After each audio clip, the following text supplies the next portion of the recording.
섭자의 공포 라디오가 시작됩니다. 어제 친구 A, B와 밤늦게까지 마셨다. 2차, 3차, 4차. 도시로 이사갔던 B가 여름 휴가를 맞이하여 고향에 왔기 때문이다. 간만에 우리를 만나 B가 만취해서 잠이 들었다. 비틀거리는 B를 부축하며 집에 가고 있는데 문득 주인장이 실종되어 폐업한 모텔이 있었다.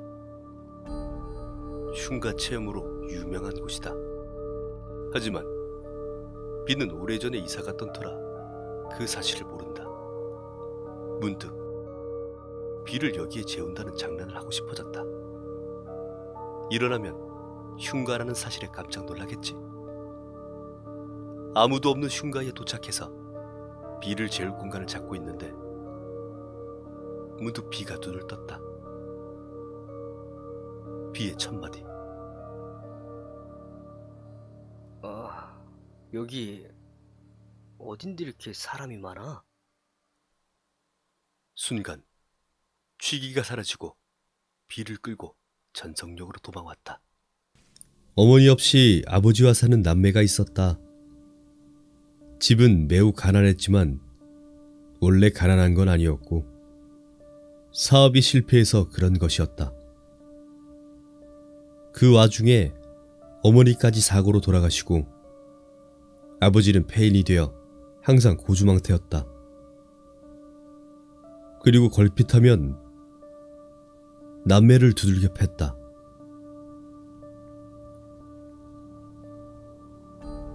그날도 남매는 술 취한 아버지에게 두들겨 맞아 마당에 꿇어앉아 울고 있었다. 그 와중에 누나는 동생에게 빵 하나를 내밀었다. 동생은 빵을 한 입 베어 먹더니 갑자기 이런 말을 했다. 땅속에는 요정이 산대. 그 요정한테 먹을 것을 주면 보답을 해준대. 옛날에 엄마가 그랬어. 그러자 누나는 마당 한 귀퉁이에 있던 구멍에 먹다 남은 빵을 실로 묶어 내려보냈다. 그런데 아래에서 잡아당기는 느낌이 나는 게 아닌가. 그리고 잠시 후 실을 끌어올려 보았는데 실에는 빵 대신 금 한 덩어리가 매달려 있었고 편지 한 통도 같이 달려 있었다. 저는 땅속의 요정입니다. 착한 꼬마분들 맛있는 빵을 준 보답입니다. 희망을 잃지 마세요. 이런 내용이었다. 그런데 앞불사, 이 광경을 아버지가 보고는 또 남매를 두들겨 팼다. 흠이 어디서 났느냐고 마구 때렸다. 그러자 남매는 사실대로 말했다. 하지만 아버지는 믿지 않았다. 하긴 다 큰 어른이 믿을 만한 이야기는 아니지 않은가. 그렇게 아버지의 폭행은 심해지고 남매는 이제 너무 지쳐나갔다. 그러던 도중 절에 빵을 내려보냈던 구멍이 커져 있었다. 전날 비가 와서 그런 걸까? 하여튼 구멍에 이것저것이 무너지면서 그리 된 듯 싶었다. 그런데 그 구멍 안으로 금빛이 찬란히 빛나는 게 아닌가. 그 광경을 넋을 잃고 남매는 바라보고 있었는데 마침 또 아버지가 왔다. 아버지도 그 광경을 보게 되었고 남매의 이야기가 거짓이 아님을 알게 되었다. 그리고 아버지는 곧 밧줄을 몸에 감고는 땅속으로 내려갔다. 그리고 얼마가 지났을까? 남매는 밧줄을 끌어올려 보았는데 거기에는 매우 많은 금과 함께 편지 하나가 또 똑같이 매달려 있었다. 번번이 맛있는 음식 감사합니다. 이번엔 음식은 아주 색다르더군요. 어찌나 발버둥치던지 먹기가 아주 힘들었지만 그래도 참 맛있었습니다. 보답으로 금을 보냅니다. 그런데 그 편지의 뒷면에 다른 내용이 또 적혀 있었다. 또 다른 음식이 두 착한 꼬마분들을 괴롭히면 또 내려보내세요. 맛있게 먹어드리고 보답을 해드리겠습니다.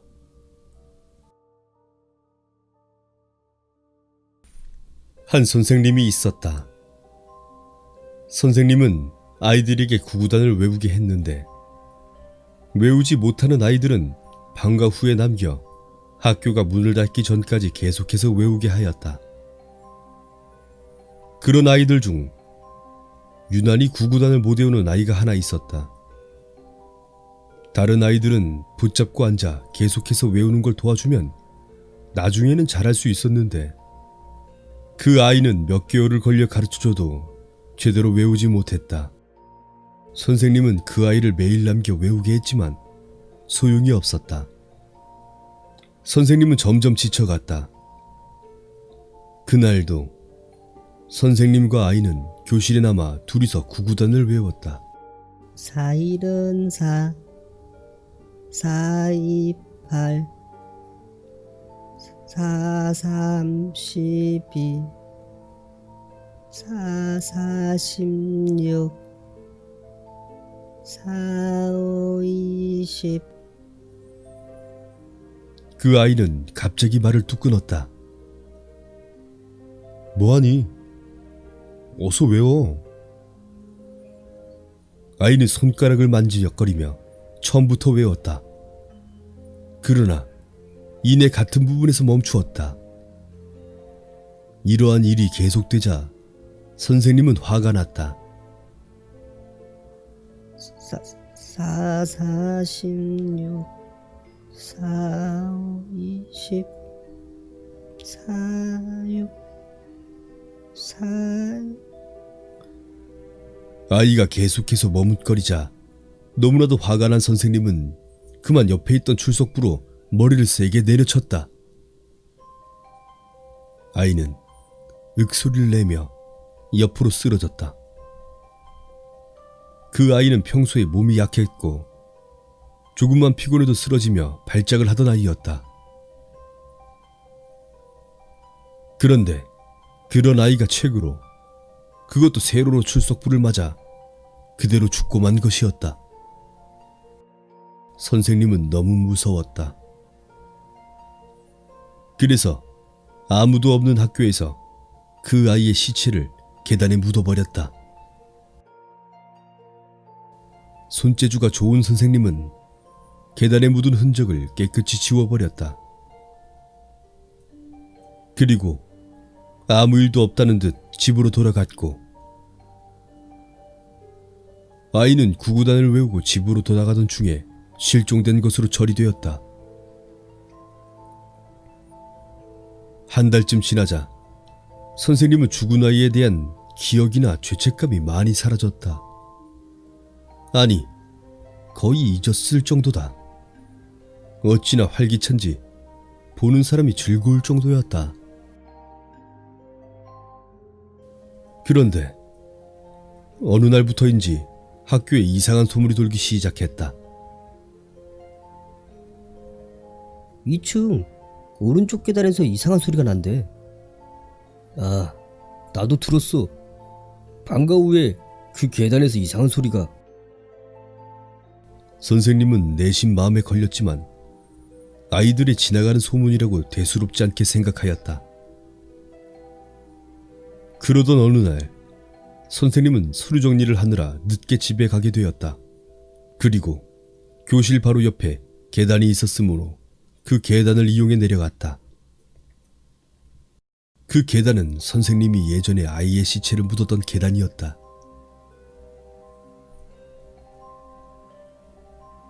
선생님은 콧노래를 부르며 계단을 내려갔다. 그런데 뒤에서 이상한 소리가 들렸다. 선생님은 뒤를 돌아봤지만 아무도 없었다.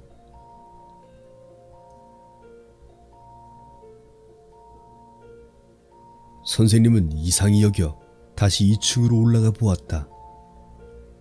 역시 아무도 없었다. 그는 다시 계단을 내려왔다. 이번에 노래를 부르지 않고 이번에는 소리가 정확하게 들려왔다. 9654 5763 9872 아이의 시체가 묻힌 꼭 그 자리에서 나는 소리였다. 선생님은 바들바들 떨며 그 계단에 올라섰다. 그리고 바로 뒤에서 소리가 들려왔다. 선생님, 저 구구단 담이었어요.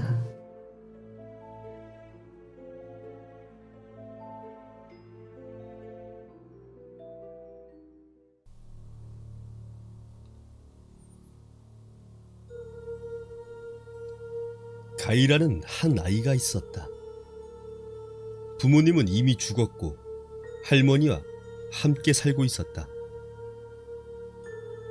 그런데 가이가 학교가 끝나서 집에 오는 길에 한 검은색을 띤 고양이를 만났다. 그 고양이 눈이 붉은색이어서 좀 섬뜩했지만 동물을 기르지 않는 가이는 잘 됐다고 생각하고 고양이를 집에 데리고 갔다. 그런데 할머니가 특히나 고양이를 너무 싫어해서 가이는 할머니가 모르게 몰래 키웠다. 다음 날 할머니가 집에 없고 또 그 검은 고양이도 집에 없었다. 그래서 밖으로 나가니까 할머니가 눈이 빨개 쥐 2마리를 잡고 담을 기어가는 모습을 보았다.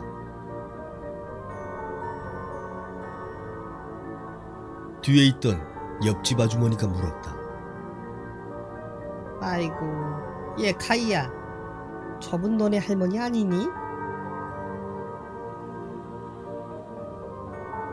가인은 고개를 돌려 할머니를 다시 보았는데 할머니는 이미 사라지고 난 뒤였다.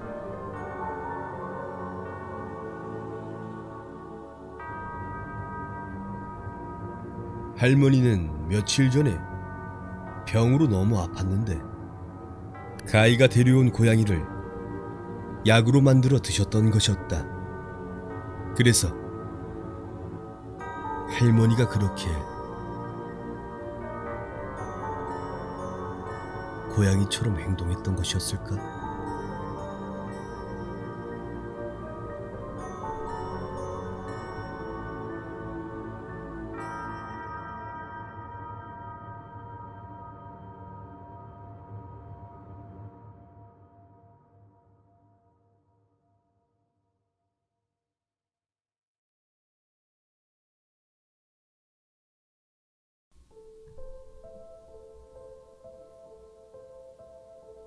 학원에서 깜빡 졸았던 영수는 새벽이 되었다는 걸 알고 급하게 학원에서 나왔다. 이미 버스와 전철은 끊어진 시간. 택시를 타고 싶었지만 돈이 없어 터벅터벅 집을 향해 걷고 있었다. 그런데 갑자기 택시 아저씨가 어디로 가냐며 공짜로 집까지 태워주었다.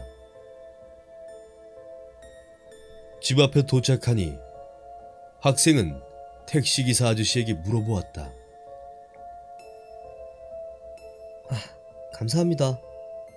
근데 왜 공짜로 태워주신 거예요? 택시기사가 말했다. 학생, 늘 조심하게 나. 내가 학생이 걷는 뒤에서 차를 몰고 왔는데 학생 뒤에서 글쎄 한 사람이 칼을 들고 쫓아가더라고. 그랬다. 살해당할 뻔한 나를 택시 운전기사 아저씨가 구해주었던 것이었다. 기사 아저씨, 감사합니다.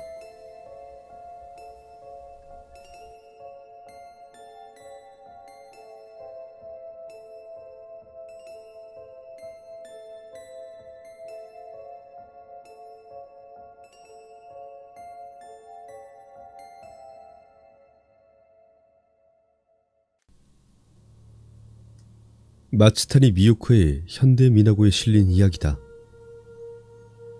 전쟁이 끝난 지 얼마 되지 않은 옛날, 당시 집은 마루가 있고 부엌이 밖에 있는 구조였다. 택시기사 부인이 5살 된 아이를 남기고 죽었다. 아버지는 일 때문에 집을 비우고 있는 시간이 길어 옆집 사람에게 아이를 맡기는 일이 많았다. 하지만 택시기사라는 일이 정시에 끝난 일도 아니고 늦게 들어오는 일이 많아 친절하게 보살펴주고 있던 옆집 사람도 점차 인내심의 한계를 느껴 아이를 혼자 두고 집에 돌아가는 일도 많았다. 그럴 때마다 아이는 외로워서 아버지가 돌아올 때까지 부모님의 이름을 부르며 울고 있었다. 어느 날 아이의 울음소리는 멈추고 웃음소리가 들려왔다. 옆집 사람은 아버지가 이제야 일찍 오는구나라고 생각했는데 이상하게도 나중에서야 아빠, 이제 왔어요? 하고 소리가 들렸다. 그 사실을 이야기했다. 아버지는 아이에게 물었다. 밤에 누구랑 이야기하는 거니? 아이는 해맑게 웃으며 대답했다. 울고 있으면 엄마가 와. 아이의 대답에 놀라움을 금치 못한 아버지가 다시 물었다. 그래서 어머니가 어디서 오는데?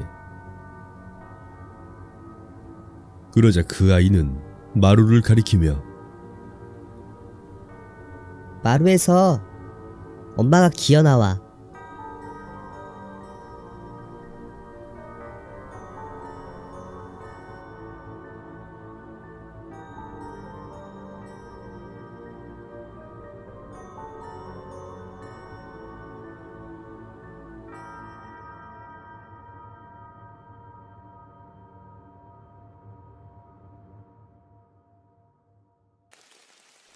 얘들아 안녕? 오늘도 어김없이 찾아온 섭자라고 해. 아직도 구독을 안 눌러준 친구들이 너무 많아. 그럼 구독과 좋아요 받을 때까지 열심히 할게. 그럼 이야기 시작할게. 현재 살고 있는 할아버지 댁에서 겪었던 일입니다. 할아버지 댁에서 살게 된 것이 약 2년 전부터인지라. 이 일을 겪었던 때는 부모님과 함께 살던 때였지요. 아마도 초등학교 5, 6학년 때였을 겁니다. 추석을 맞아 친척분들과 함께 많은 식구들이 현재 할아버지 댁으로 연휴를 맞으러 내려오게 되었습니다. 저도 그 당시에는 많은 식구들과 함께 즐거운 시간을 보내는 것이 무척이나 좋아했던 시절이라 그때를 참 재미있었던 기간으로 기억하고 있습니다. 문제는 추석 당일이 되는 새벽에 저 혼자 신기한 경험을 했다는 것이지요. 저희 할아버지 댁은 집이 오래되기도 참 오래됐습니다. 할아버지 말씀으로는 이 집이 6.25 당시 지어져서 현재까지 이렇게 살고 있다고 말씀해 주셨습니다. 겉으로 보기엔 초가집이지만 전체적인 크기는 꽤 큰 편입니다. 자가용으로 3대 정도가 주차될 수 있는 정도의 마당과 집의 오른쪽 편으로는 비닐하우스가 있는 옆 마당과 외부에 설치되어 있는 아궁이, 그리고 여름에 시원히 쉴 수 있는 수돗가도 있습니다. 집 곳곳엔 소, 개, 닭 같은 가축들도 있고요. 집 내부도 꽤 넓은 편인데 특이하게도 거실이 가운데 있는 구조가 아닌 가장 오른쪽으로 치우쳐져 있는 그런 구조입니다. 중앙을 차지하고 있는 공간은 현재 할아버지와 할머니께서 주무시는 안방입니다. 그리고 안방의 왼쪽으로 바로 제 방이 있고 주방의 앞쪽에는 동생의 방이 있습니다. 집 자체가 작진 않아서 추석이나 설날 같은 명절에 친척들이 많이 오더라도 어떻게든 방 어디엔가 서로 껴서 잠을 청하긴 하더군요. 그날 저는 남자 어른분들과 안방에서 잠을 잤습니다. 제 발 아래로는 주방이 바로 이어져 있었는데 끝나가는 여름이어서 날씨가 여전히 더웠던 터라 집안의 모든 문이란 문은 활짝 열려 있었고 주방으로 통하는 문도 물론 열려 있었습니다. 그때 주방에서는 주로 여자분들이 주무셨죠. 뭐 어찌됐든 집안의 문들만 열려 있던 것이 아니라 안방에서 마당으로 나가는 창호지 문도 두 문 쪽이 대청마루 쪽으로 모두 열려 있도록 고정되어 있었습니다. 물론 모기나 파리 같은 해충들이 들어오지 못하도록 모기장이 완벽하게 쳐져 있었습니다. 그때 자면서 저는 여름 날씨답지 않는 한기를 느껴 순간적으로 잠에서 깨어났습니다. 반쯤 떠진 눈으로 대강 주변을 둘러보니 어르신들이 모두 주무시고 계셨고 전 제 머리 바로 위쪽에 걸려있던 시계를 보기 위해 몸을 돌렸습니다. 희미하게 보이는 시계바늘을 천천히 바라보고 있자니 우연치 않게 딱 새벽 4시 정각을 가리키고 있었습니다. 시계를 보고선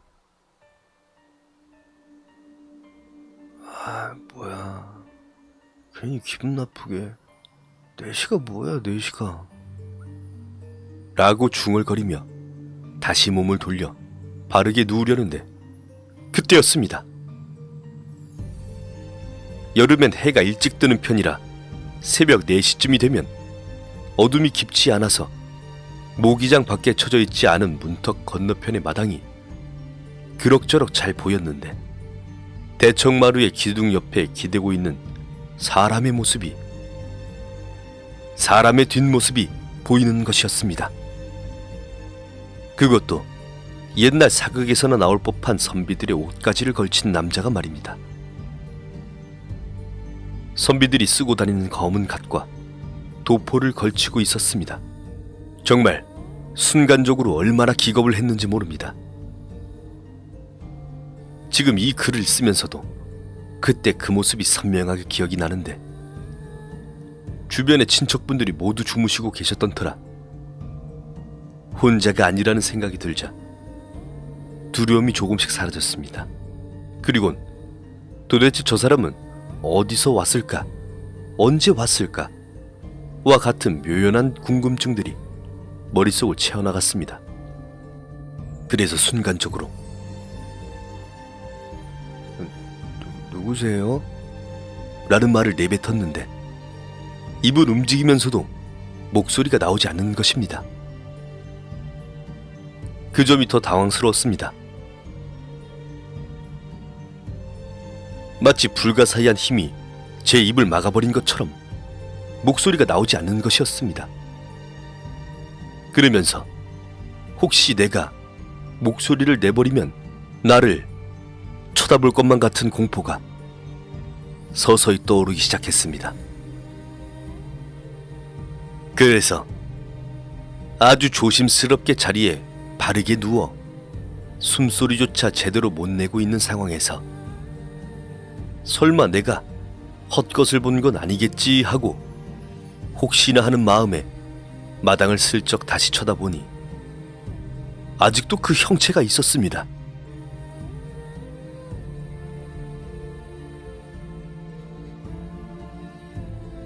다시 두 눈으로 확인을 해버리고 나니 도저히 그 안방에 누워있지를 못할 것 같았습니다. 그래서 저는 안방에서 탈출할 것을 결심하고 도둑이 슬금슬금 도망치듯 제 발 아래 문이 열려있던 주방으로 아주 천천히 기어 빠져나갔습니다.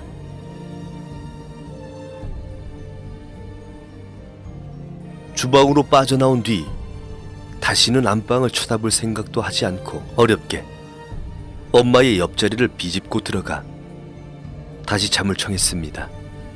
다행히도 바로 잠에 들 수 있었고 일어나니 아침이었습니다. 한창 제사를 모시기 위해 안방에 제사상이 차려지고 있는 동안 주방이 시끄러웠던지라 잠이 금방 깨버렸는데 일어나자마자 새벽일이 떠올라 소름이 전신에 끼쳐버렸습니다. 전 엄마와 아빠를, 큰엄마들을 붙잡고 새벽에 있었던 일을 하소연하였지만 어른들은 저의 장난이라고 생각하셨고 그나마 긍정적으로 반응하신 분들은 제가 악몽을 꿨다며 오히려 위로해 주시는 것이었습니다. 하지만 전 정말 두 눈으로 똑똑히 봤습니다. 다행히도 그 일이 있고 나서 다음 시골에 내려왔을 때부터는 같은 일을 겪진 않았습니다. 현재 할아버지 댁에서 살고 있으면서도 그런 일은 없었는데 문득 조상신께서 제사상을 받으러 오셨을지도 모른다는 생각을 이제와 한번 해보게 됩니다. 한 가지 좀 더 의문이 생겼다고 한다면 작년 겨울 날씨가 워낙 춥다 보니 바깥 바람이라도 막아서 기름 아껴 보시겠다던 할아버지께서 집 대청마루 바깥쪽에다 바람막이로 샤시 공사를 하셨는데 다시 날씨가 쌀쌀해지는 요즘 그것 때문에 작년보다야 덜 춥고 살고는 있습니다만 지금 생각해보니 대청마루 기둥 옆에 계셨던 그분이 이제 샤시로 기둥 옆이 다 막혀버린 지금 계실 곳이 사라지게 되었다는 점이 생각났습니다. 계실 곳을 사라지게 해서 화가 나신 건지 그분을 목격한 후로 집안에 안 좋은 일이 갑자기 많아졌던 게 생각나네요. 전 귀신이란 존재를 확실하게 있다고 믿는 사람인데 어쩌면 그때 일을 계기로 믿게 된 것일지도 모르겠습니다.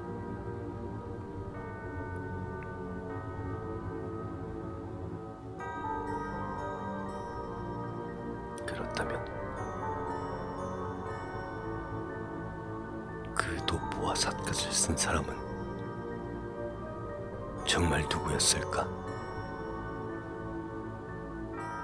누구였을까?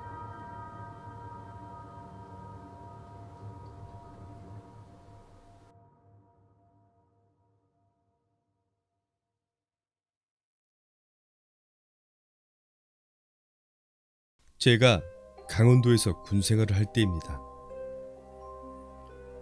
한참 일만 하는 일병 때 여름이었습니다.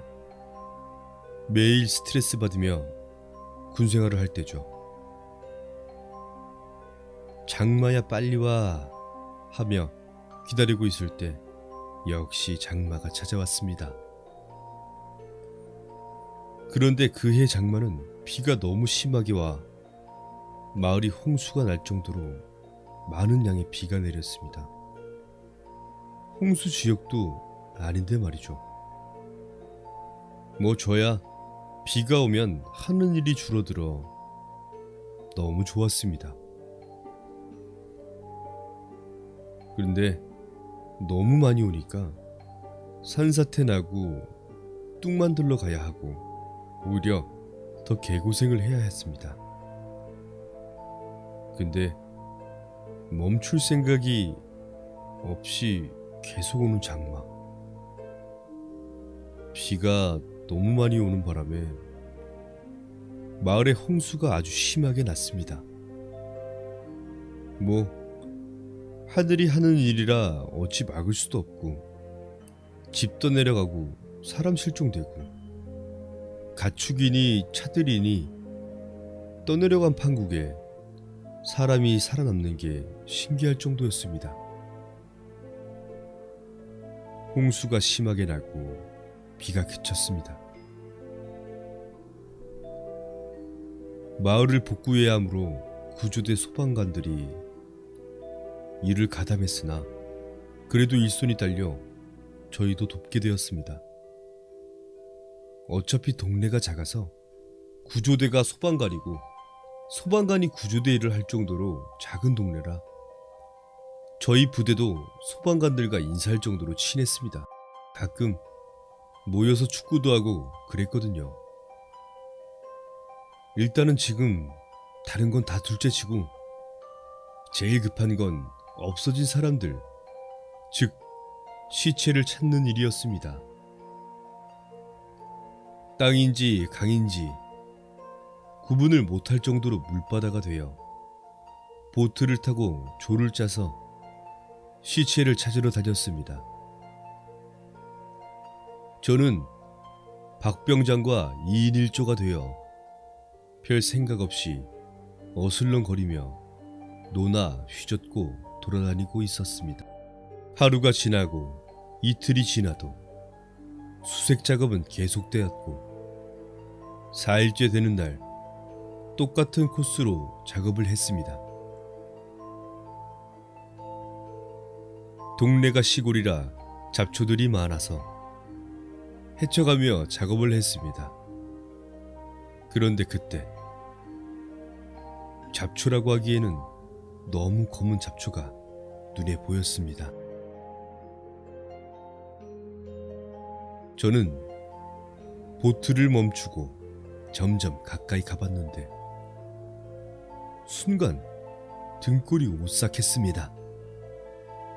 아무래도 사람 머리카락 같았습니다. 가까이 갈수록 확실했습니다. 그런데 저는 물에 빠져 죽은 시체를 본 적도 없고 그냥 시체도 본 적이 없어서 제 판단이 아닐 수도 있겠다 싶어 박 병장에게 말했습니다. 박 병장님, 왜? 제가 시체를 발견한 것 같습니다. 어? 아, 개소리 하지 마라. 아닙니다. 제가 보기에는 확실합니다. 아, 씨발, 어딘데? 제가 그 위치로 노를 저어서 보여주자 박 병장은 잠시 당황하더니 말을 안 하고 생각을 하는 것 같았습니다. 박 병장이 제게 이렇게 말했습니다.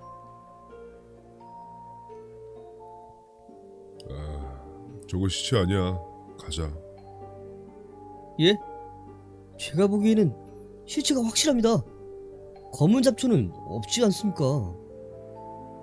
야, 네가 뭘 알아? 아니라고. 그냥 가자고. 아닙니다. 한번 건져보는 게 낫지 않겠습니까? 야, 아니라고 몇 번 말해. 내가 안다고. 그냥 가자. 그래도 그냥 건져라 보는 게. 야, 이 개새끼야! 내가 가자면 가는 거야, 이 새끼야! 알았어, 이 씨발놈아? 박 병장은 갑자기 저에게 큰 소리로 욕을 세트로 내뱉었습니다. 저는 그냥 건져라 보자는 얘기인데 아니라고 우기면서 갑자기 화를 내는 것이었습니다. 저야 일병이라 뭔 힘이 있겠습니까? 고참이 가자는 데 가야죠. 힘없이 노를 저으면서 작업을 끝내려고 하는데 박 병장이 말했습니다. 야, 아까는 미안하다. 별거 아니니까 신경 쓰지 마. 정 찝찝하면 저기 소방관들한테 확인해달라 그래. 평소 괴롭히는데 타고난 박병장인데 욕한 걸로 미안하다고 말하니 이상했습니다. 당황한 것인지 겁을 먹은 것인지 표정도 이상하고 못 볼 걸 본 것 마냥 표정이 굳은 채로 있었습니다. 그렇게 저희는 마을을 복구하는 데 도우라는 명을 받고 이곳에 가는 도중에 소방관들을 보았습니다. 박병장이 담배 한 대 피고 가자 하여 소방관들과 저희 부대원 몇 명과 담배를 피우며 사소한 얘기를 나누고 있다가 제가 아까 본 시체 같은 검은 잡초 얘기를 했습니다. 그런데 그 상황에서는 그리 심각한 얘기로 받아들이지 않는 것인지 모두 뭔가 아는 듯이 미심쩍은 표정을 지으면서 그러려니 하며 말을 돌렸습니다. 그런데 그때 한 소방관이 위치가 대충 어디냐고 물었습니다. 그래서 저는 위치를 설명해 줬죠. 그러자 저도 한시름 마음이 놓이더군요. 그리고 각자 이동하고 일을 마치고 부대로 돌아왔습니다. 그래도 고생했다고 뽀고리를 먹을 수 있게 해주더군요. 뭐 좋다고 뽀고리를 먹고 담배도 피우고 그러다 내일도 수색 작업이 있기에 잠을 잤습니다. 그런데 뭔지 모르게 자꾸 머릿속에서 떨어져 나갈 듯한 그런 기상한 기분이 들었습니다. 다음날 그 이상한 기분으로 잠을 깨고 역시나 아침부터 수색 작업을 나갔습니다. 다들 같은 현장에 모여서 일을 시작했기 때문에 저희도 그쪽으로 가는데 분위기가 평소와는 다르게 심각한 얘기를 하는 것 같아 보였습니다. 저도 끼어들어서 얘기를 들었습니다. 얘기를 듣는 순간 머리를 망치로 맞는 느낌이었습니다. 알고 보니 어제 소방관 한 명이 수색 작업 중 실종됐다는 얘기입니다. 저도 소방관 분들 얼굴을 다 알아서 어떤 분이냐고 물어보니 어제 저한테 그 시체 같은 게 위치가 어디냐고 물어봤던 분이었습니다. 어제까지 같이 담배 피웠는데 그분이 실종됐다니 실감이 나진 않았습니다.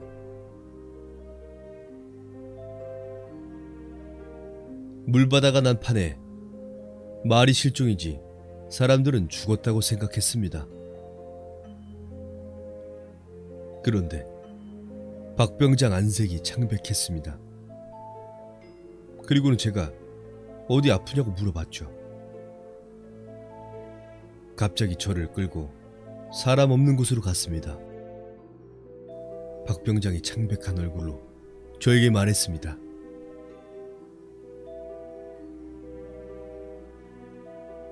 왜 그러십니까? 박병장님, 안색이 장난 아닙니다. 야, 너 어제 그거 사람 시체 확실했어? 아, 그거 말씀이십니까? 그 시체 얼굴 봤냐고. 아니요. 머리카락 같은 것만 보였습니다. 그치? 얼굴은 안 보이고 머리만 보였지? 예, 그렇습니다. 근데 박병장님이 아니라고 하지 않았습니까? 박병장은 아무 말이 없었다. 왜 그러십니까? 박병장은 5분 정도 생각만 하다가 입을 열었습니다. 야, 우리 집이 그 미신 같은 걸 좀 심하게 믿거든? 우리 고모가 점쟁이고 그래서 우리 집 굿도 많이 하고 그래. 근데 고등학교 때 우리 집 앞 강에서 사람이 자꾸 죽어가지고 고모가 구술한 적이 있었어.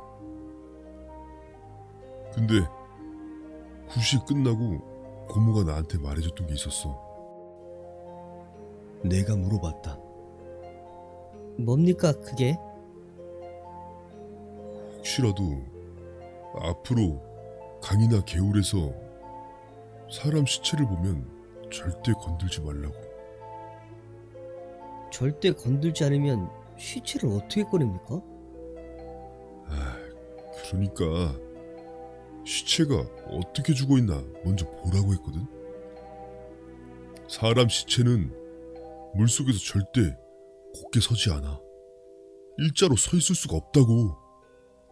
그러니까 사람 시체는 얼굴이 보일 정도는 비틀어져 있거나 옆으로 떠 있거나 그래야 돼. 근데 네가 본 건 머리카락만 보였다며. 예, 그렇습니다. 머리카락만 떠 있었습니다. 그럼 그건 뭡니까? 물귀신이야. 사람 시체는 그렇게 서 있을 수가 없어. 물귀신은 지상에서 죽은 귀신과 달리 하늘로 못 올라가. 사람들이 물귀신 작전이라고 하잖아. 말 그대로야. 자기 자리를 채워놔야 올라간다더라. 그 순간 저는 얼었습니다. 그때야 알았습니다. 박병장은 그 상황에 물귀신인 줄 알고 절대로 건들면 안 된다고 말했던 것이었습니다. 그렇게 못 건들게 하려고 병신같이 굴던 저를 욕을 하고 화를 내면서까지 못 건들게 했던 것이었습니다. 하지만 박병장도 실제로 이 사건이 처음이라 저한테 바로 말할 수 없었던 것이었습니다. 그런데 아니나 다를까 시체 위치를 물어본 소방관이 어제 수색 작업 중 실종되었다는 소리를 듣고 놀라지 않을 수 없었던 거죠. 며칠이 지나고 물도 다 말랐습니다. 부서진 집들만 빼고는 그 마을의 모습을 되찾았습니다. 하지만 여전히 그 소방관은 실종 상태였습니다. 시간이 흘러 박병장이 제대를 하고 저도 제대를 했습니다. 그 일이 있고 나서 그곳은 익사사고가 끝났습니다. 물론 실종으로 처리되고요. 가끔 여름 휴가를 놀러 가면 그곳을 지나가곤 하는데 그때 일이 생각나 동네 분들께 혹시나 하고 물어보면 여전히 익사사고가 몇 번이고 구술해도 계속 난다고 하더라고요. 여러분, 물놀이 할 때는 절대 혼자 깊은 곳으로 가지 마십시오.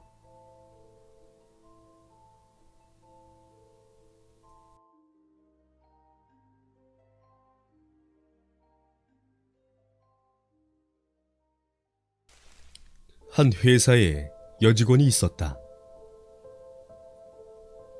그런데 그 여직원에게는 9살짜리 동생이 있었다.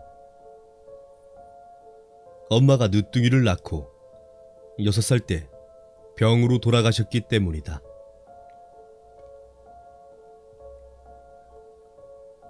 그래서 여직원은 자기가 빨리 결혼을 해서 동생을 키워야겠다고 생각을 버리고 자기 인생의 걸림거리가 된 동생을 죽여야겠다고 생각했다.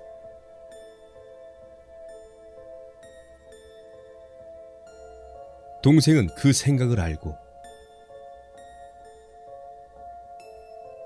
내일 내 스스로 갈 길을 찾아봐야겠다고 생각하고 집을 나갔다. 여직원은 그 틈을 타서 결혼을 했다.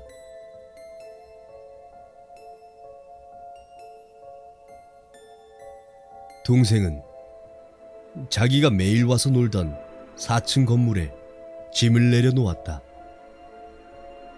그 후 2년이 지났다.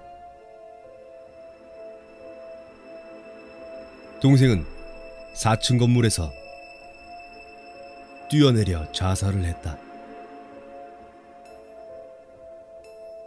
그 시체를 발견한 사람은 아무도 없었지만 2주일 후 동생의 시체를 발견했다.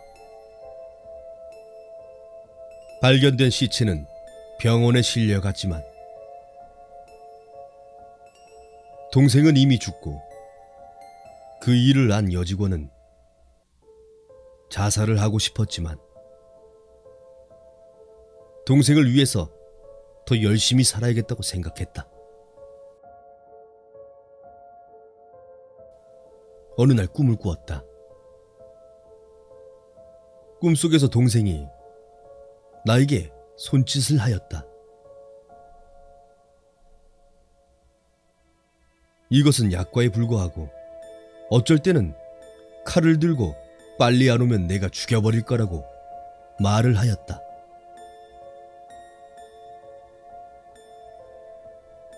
여직원은 잘못을 뉘우치고 동생이 죽었던 4층 건물에서 뛰어내렸다.